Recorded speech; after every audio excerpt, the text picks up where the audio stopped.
மார்கசீர்ஷ மாஹாத்மியம் மார்கழி மாத மகத்துவம் 11ஆம் அத்தியாயம் ஏகாதசி திதியின் கதை. பிரம்மதேவர் கூறினார், ஜீவராசிகளை படைத்தவரே, ஸ்ரீமன் நாராயணரே, ஏகாதசியின் மகத்துவத்தையும் விக்கிரகங்கள் தொடர்பான வழிமுறைகளையும் எனக்கு முழுமையாக கூறுங்கள். ஸ்ரீ பகவான் கூறலானார், பிராமணர்களில் சிறந்தவரே, பாவங்களை அழிக்கும் கதையை கேளுங்கள். அதனை செவிமடுத்தவுடன் பிராமண வதம் முதலான பெரும் பாவங்கள் அழிகின்றன. கம்பில்யா என்ற ஊரில் வீரபாகு என்ற ஒரு அரசன் இருந்தான். அவர் பேச்சில் உண்மையுள்ளவர், கோபத்தை வென்றவர். அவர் பிரம்மத்தை உணர்ந்து என்னிடம் பக்தி கொண்டவர். நல்ல சுபாவம் கொண்டவராக இருந்தார். அவர் இரக்கமுள்ளவராக இருந்தார். அவர் ஒரு வலிமையான அழகான மனிதர். அவர் எப்போதும் இறைவனின் பக்தர்களுக்கு அர்ப்பணிப்புடன் இருந்தார். மேலும் என்னை பற்றிய கதைகளில் எப்போதும் ஆர்வமாக இருந்தார். என்னை பற்றிய அத்தியாயங்களை கேட்பதில் எப்போதும் ஈடுபட்டார். அவர் எப்போதும் ஜாகரணை இரவில் புனித தரிசனம் செய்ய விரும்பினார். அவர் நன்கொடையாளர் மற்றும் கற்றறிந்தவர். பொறுமையும் வீரமும் கொண்டிருந்தார். அவர் தனது புலன்களை வென்றார். அவர் வெற்றி பெற்றவர் மற்றும் சண்டையிடுவதில் ஆர்வம் கொண்டிருந்தார். செழிப்பில் அவன் குபேரனுக்கு இணையாக இருந்தார். அவர் மகன்கள், கால்நடைகள் மற்றும் செல்வம் ஆகியவற்றை கொண்டிருந்தார். அவர் தனது சொந்த மனைவிக்கு அர்ப்பணிப்புடன் இருந்தார். அவருடைய மனைவி பெயர் காந்திமதி. அவர் பூமியில் நிகரற்றவர். அவர் மிகவும் தூய்மையானவர் மற்றும் உண்மையுள்ள பெண்மணி ஆவார் மற்றும் என்னுடைய ஒரு சிறந்த பக்தை. பெரிய கண்களை உடைய இளைய அரசர் அவளது நிறுவனத்தில் பூமியை ரசித்தார். வல்லவரே, என்னை தவிர வேறு தெய்வத்தை அவர் அடையாளம் காணவில்லை. ஒரு நாள், மகனே, மகாமுனிவர் பரத்வாஜர் அந்த உன்னத ஆத்மாவான வீரபாகுவின் இருப்பிடத்திற்கு வந்தார். வெகு தூரத்திலிருந்து வந்திருந்த பரத்வாஜரை பார்த்திருந்த மன்னர் அவருக்கு முறைப்படி அர்க்கியம் வழங்கி வரவேற்றார். அவரே அவருக்கு இருக்கை வழங்கினார். மிகுந்த பக்தியுடன் அவரை வணங்கிய பிறகு அவர் சிறந்த முனிவரின் முன் நின்றார். அரசர் கூறினார், இன்று என் வாழ்க்கை கனியாகிவிட்டது. இது எனக்கு மிகவும் பயனுள்ள நாள். இன்று என் ராஜ்யம் பலனளித்துள்ளது. இன்று என் வசிப்பிடம் மிகவும் புனிதமாகிவிட்டது. துறவியான பிராமணரே, ஜனார்த்தனர் பெரிய ஆத்மன். தாங்கள் ஒரு சிறந்த யோகி. இன்று என் இருப்பிடத்திற்கு தாங்கள் வந்துள்ளதால் நான் மிகவும் மகிழ்ச்சி அடைகிறேன். நான் தம்மால் காணப்பட்டதால் கோடிக்கணக்கான பாவங்களிலிருந்து விடுபட்டேன். என் ராஜ்யம், செழிப்பு, பெருமை, யானைகள் மற்றும் குதிரைகள் தங்களுக்கு அர்ப்பணிக்கப்பட்டுள்ளன. சிறந்த முனிவரே, தாங்கள் ஒரு வைஷ்ணவர். என்னால் தங்களுக்கு கொடுக்க முடியாதது எதுவுமில்லை. ஒரு வைஷ்ணவருக்கு கொடுக்கப்பட்ட ஒரு சிறிய சங்கு, மிகச்சிறிய நாணயம் கூட மேருவை போல பெரியதாகிறது. பிராமணர்கள் என்னிடம் கூறினார்கள், ஒரு சிறந்த பிராமணர் வைஷ்ணவர் ஒரு நாளில் யாருடைய இல்லத்திற்கும் வரவில்லை என்றால் அந்த நாள் அவருக்கு பயனற்றது. ஸ்ரீ வைஷ்ணவர்கள் யாராக இருந்தாலும், ஸ்ரீ மகாவிஷ்ணுவின் பக்தர்களாக இருந்தாலும், ஜாதி ரீதியாக பிராமணர்களே என்று கார்க்கையா, கௌதமர் மற்றும் சுமந்து ஆகியோரால் இது எனக்கு கூறப்பட்டது. ரிஷிகேஷரின் பக்தர்களாக இல்லாத ஆண்கள், பிசாசுகள், பேய்கள், ஹரியின் ஏகாதசி நாளில் உணவு உண்பவர்கள் பெரும் பாவங்களால் தீங்கிழைக்கிறார்கள். ஸ்ரீஹரியின் ஒரு நாளின் மூலம், அதாவது ஹரியின் ஒரு நாள், ஏகாதசி திருநாள், ஆயிரக்கணக்கான சிவ விரதங்கள் மற்றும் கோடிக்கணக்கான சௌர விரதங்களின் பலனாக ஞானிகளால் கூறப்பட்டதை பெறுகிறது. பிரம்மதேவரின் விரதங்கள். பிராமணரே, எனக்கு மிகவும் பிடித்த துவாதசி 12வது சந்திர நாள் வராதவரை பிரம்மம் மற்றும் சங்கரத்தின் திதிகள் பெருமையாக இருக்கும். சந்திரன் உதிக்காதவரை மட்டுமே நட்சத்திரங்களின் சக்தியும் பிரகாசமும் இருக்கும். துவாதசி வராதவரை மற்ற திதிகளுக்கும் இதே நிலைதான். பெரிய பிராமணரே, இது முன்பு நாரதர் மற்றும் வசிஷ்ட முனிவரால் என் முன்னிலையில் கூறப்பட்டது. மகா முனிவரே, தாங்கள் ஸ்ரீ வைஷ்ணவர்களின் புனித சடங்குகள் அனைத்தையும் அறிந்தவர். பரத்வாஜ முனிவர் கூறினார், மிகவும் அதிர்ஷ்டசாலி, தாங்கள் விஷ்ணுவின் பக்தர் என்பதால் நன்றாக கேட்டேன். அரசரே, தாம் காக்கும் பூமி மிகவும் பாக்கியமானது. தங்களால் ஆளப்படும் குடிமக்கள் மிகவும் நல்லவர்கள், பாக்கியசாலிகள். அரசன் வைஷ்ணவனாக இல்லாத அந்த ராஜ்யத்தில் ஒருவர் தங்கக்கூடாது. காட்டில் அல்லது தீர்த்தத்தில் தங்குவது நல்லது. ஆனால் ஸ்ரீ வைஷ்ணவர்கள் இல்லாத ராஜ்யத்தில் அல்ல. பூமியை ஆளும் மன்னன் ஒரு பாகவதராக, இறைவனுக்கு விசுவாசமான பக்தராக இருக்கும் அந்த மண்டலம் வைகுந்தமாக கருதப்பட வேண்டும். அந்த ராஜ்யம் பாவங்கள் அற்றது.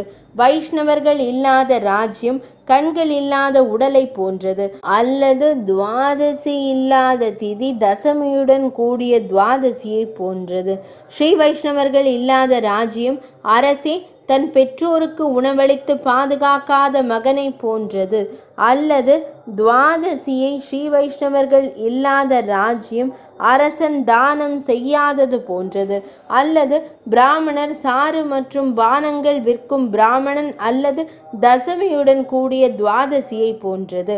வைஷ்ணவர்கள் இல்லாத ராஜ்யம் தந்தமில்லாத யானை அல்லது இறக்கைகள் இல்லாத பறவை அல்லது தசமியால் மூடப்பட்ட துவாதசி போன்றது.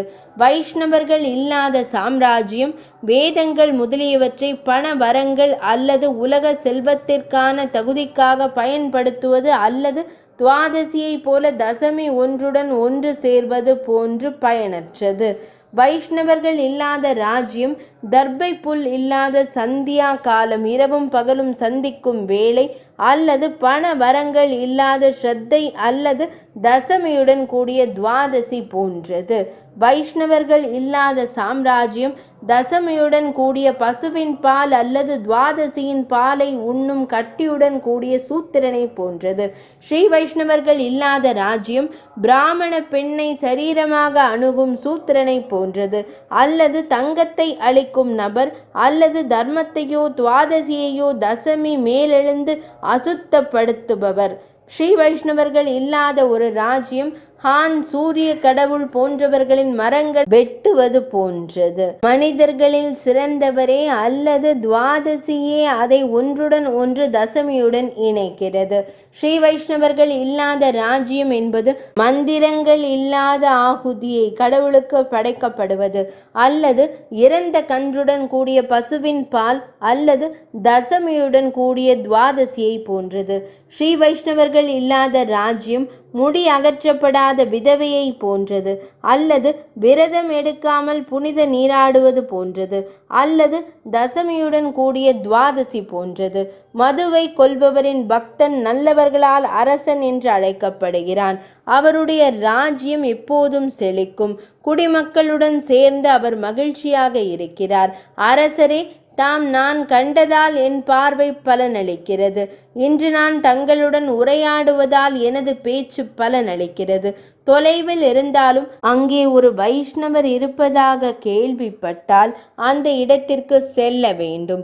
அவரை தரிசனம் செய்வதன் மூலம் ஒரு தீர்த்தத்தில் புனித நீராடுவதால் ஏற்படும் புண்ணியத்தை அடைவார்.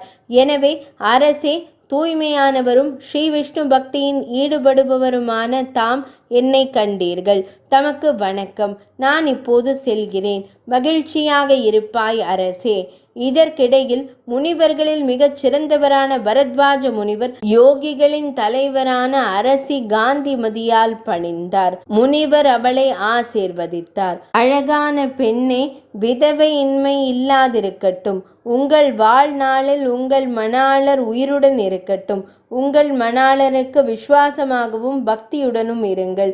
அருமையான பெண்ணே, கேசவன் மீது தமது பக்தி எப்போதும் நிலைத்திருக்கட்டும். அதன் பிறகு மன்னர் பரத்வாஜ முனிவருடன் பேசினார். பெரிய முனிவர் மேகங்களின் இடி முழக்கம் போன்ற கம்பீரமான குரலால் அவரை மகிழ்வித்தார். அரசர் கூறினார், சிறந்த முனிவரே, தாங்கள் என் மீது கருணையுடன் இருந்தால் முந்தைய பிறவியில் நான் என்ன செய்தேன்? என் அதிர்ஷ்டம் பெரியதாகவும் செழிப்பாகவும் இருந்தது என அனைத்தையும் கூறுங்கள். கொல்லப்பட்ட எல்லா எதிரிகளையும் கொண்ட இந்த ராஜ்யம் எப்படி எனக்கு கிடைத்தது? என் மகன் கண்ணியமான குணங்களுடன் மிகவும் சிறந்தவன். என் மனைவி அன்பாகவும் அழகாகவும் இருக்கிறாள். அவள் எப்போதும் என்னை பற்றி நினைக்கிறாள். நான் அவளுடைய மிக முக்கியமான காற்றைப் போல அவள் என்னை விரும்புகிறாள். அவள் ஜனார்த்தனனை தியானிக்கிறாள். முனிவரே, நான் யார்? அவள் என்னிடம் எப்படி வந்தாள்? என்ன நியாயமான செயல் என்னால் செய்யப்பட்டது? கண்கவர் உறுப்புக்களை உடைய இந்த பெண் என்ன செய்தாள்? என் மனைவி யார்? முனிவரே, மனிதர்களின் உலகில் இந்த அரிய அதிர்ஷ்டத்தை எந்த தகுதியால் நான் பெற்றேன்? எல்லா அரசர்களும் என் கட்டுப்பாட்டில் உள்ளனர். என் வீரம் தவிர்க்க முடியாதது. என் உடல் நோயிலிருந்து விடுபட்டது. முனிவரே, இந்த புகழுக்குரிய தணிக்கப்படாத பெண்மணியைப் போல் எவராலும் என் மகிமையை தாங்க முடியாது. முற்பிறவியில் நான் செய்த புண்ணியங்கள் என்ன என்பதை இன்று அறிய விரும்புகிறேன். முனிவர் தனது முந்தைய பிறவியின் செயல்கள், மனைவியின் செயல்கள் மற்றும் அவரது செல்வத்திற்கான காரணத்தை பற்றி இவ்வாறு கேட்க முனிவர் சிறிது நேரம் யோக தியானத்தில் இருந்தார். அப்போது அவருக்கு இந்த விஷயம் தெரிய வந்தது. பரத்வாஜ முனிவர் கூறினார், அரசே, முற்பிறவியில் உனது மற்றும் உனது மனைவி செய்த செயல் அறியப்பட்டது. புனிதமான அரசரே, கேட்பீராக. நான் தங்களுக்கு கூறுகிறேன். அரசே, கர்மாவின் பலனை பற்றிய அனைத்தையும் கேளுங்கள். தாங்கள் சாதியால் சூத்திரராக இருந்தீர்கள். தாங்கள் விலங்குகளை காயப்படுத்துவதில் ஈடுபட்டிருந்தீர்கள். தாங்கள் தீய நடத்தை கொண்ட நாத்திகராக இருந்தீர்கள். தாங்கள் மற்ற ஆண்களின் மனைவிகளின் கற்பை மீறினீர்கள். தாங்கள் நன்றியற்றவராகவும் முரட்டுத்தனமாகவும் இருந்தீர்கள். தாங்கள் நல்ல நடத்தை இல்லாமல் இருந்தீர்கள். பெரிய கண்களை உடைய இவள் முற்பிறவியிலும் தங்களின் மனைவியாக இருந்தாள். நீங்கள் இல்லாமல் அவள் மன ரீதியாகவும் வாய்மொழியாகவும் உடல் ரீதியாகவும் வேறு எதனுடனும் செய்ய வேண்டியதில்லை. தாங்கள் அந்த தீய இயல்புடையவராக இருந்த போதிலும் அவள் உங்களிடம் எந்த மோசமான உணர்வுகளையும் கொண்டிருக்கவில்லை. அவள் உங்களுக்கு விசுவாசமாக தான் இருந்தாள். அவள் உன்னதமான மற்றும் உயர்ந்த இயல்புடையவள். அவள் தங்களை தொடர்ந்து வணங்கினாள். தாங்கள் தீய செயல்களை செய்ததால் தங்கள் நண்பர்கள் மற்றும் உறவினர்களால் தாங்கள் கைவிடப்பட்டீர்கள். உங்கள் மூதாதையர்களால் சம்பாதித்து சேர்த்த செல்வம் குறைந்து போனது. அரசரே, செல்வம் அழிந்த போது தாங்கள் நல்ல பலன்களை மற்றும் மூலங்களிலிருந்து எதிர்பார்த்தீர்கள். ஆனால் முந்தைய கர்மாக்களின் விளைவாக விவசாய நடவடிக்கைகள் கூட பலனளிக்கவில்லை. அதன் பின் தாங்கள் அனைவராலும் முற்றிலும் கைவிடப்பட்டீர்கள். செல்வம் தீர்ந்து போனதால் எங்கள் உறவினர்கள் தங்களது வளம் குறைந்து போனாலும் இந்த கற்பும் அழகும் கொண்டவள் தங்களை விட்டு விலகவில்லை. இதனால் தங்கள் நம்பிக்கையிலும் லட்சியங்களிலும் விரக்தியடைந்து தாங்கள் ஒரு தனியான காட்டிற்கு சென்றீர்கள். பல விலங்குகளை கொன்ற பிறகு தாம் தங்களை தாங்கிக் கொண்டீர்கள். அரசரே, தாம் தமது மனைவியுடன் பூமியில் இவ்வாறு பாவ செயல்களில் ஈடுபட்டு இவ்வாறே பல ஆண்டுகள் கழிந்தன. ஒரு நாள், அரசே, ஒரு சிறந்த பிராமண தேவ சர்மா, ஒரு சிறந்த முனிவர் வழி தவறிவிட்டார். திசை தெரியாத ஒரு குழப்பத்தில் இருந்தார். அவர் பசியாலும் தாகத்தாலும் அதிகமாக பாதிக்கப்பட்டார். நண்பகல் சூரியன் சுட்டெரிக்கும் போது வழி தவறிய முனிவர் காட்டின் நடுவே கீழே விழுந்தார். அரசே, அந்த அறியப்படாத முதிய பிராமணன் துன்பத்தால் அவதிப்படுவதைக் கண்டு தாங்கள் அவர் மீது பரிதாபப்பட்டீர்கள். அந்த பிராமணனின் கையை பிடித்து தரையில் விழுந்தவரை எழுப்பினீர்கள். அப்போது நீங்கள் கூறியது, பிராமண முனிவரே, மகிழ்ந்து என் துறவரத்துக்கு வாருங்கள். நீர் நிரம்பிய மற்றும் தாமரைகள் கொத்தாக அலங்கரிக்கப்பட்ட ஒரு ஏரி உள்ளது. கரைகளில் நல்ல மற்றும் ரம்யமான பழங்கள் மற்றும் நறுமணமுள்ள மலர்கள் நிறைந்த சிறந்த மரங்கள் நிறைந்துள்ளன. குளிர்ந்த நீரில் நீராடி உங்கள் அன்றாட பணிகளை செய்யுங்கள். பிராமணரே, தாம் பழத்தை உண்ணலாம், குளிர்ந்த நீரை அருந்தலாம். என் பாதுகாப்பில் நிம்மதியாக ஓய்வெடுங்கள். புகழ்பெற்ற பிராமணரை, தாங்கள் முழு திருப்தி அடையும் வரை எனது ஆசிரமத்தில் இருங்கள். சிறந்த பிராமணரை, எழுந்திருங்கள். இந்த உதவியை நீங்கள் செய்ய வேண்டும். அப்போது சூத்திரனின் வார்த்தைகளை கேட்டதும் பிராமணர் சுய நினைவை அடைந்தார். அவர் சூத்திரனின் கையை பிடித்து கொண்டு ஏரிக்கச் சென்றார். வலிமையானவரே, அவர் நிழலின் கீழ் கரையில் அமர்ந்தார். அவர் முறையாக புனித நீராடினார் மற்றும் கேசவனை வணங்கினார். மேனிகளுக்கும் தேவர்களுக்கும் நீர் பிரசாதம் அளித்த பிறகு அவர் குளிர்ந்த நீரை அருந்தினார். தேவசர்மா ஒரு சிறந்த பிராமணர். ஒரு மரத்தின் வேரில் ஓய்வெடுத்தார். மிகுந்த பக்தியுடன் சூத்திரன் தன் மனைவியுடன் முனிவரின் பாதத்தில் வீழ்ந்து வணங்கினான். முனிவரின் திருவடி பணிந்து மகிழ்ந்தான். பின்னர் அவர் முனிவரிடம் பேசினார்.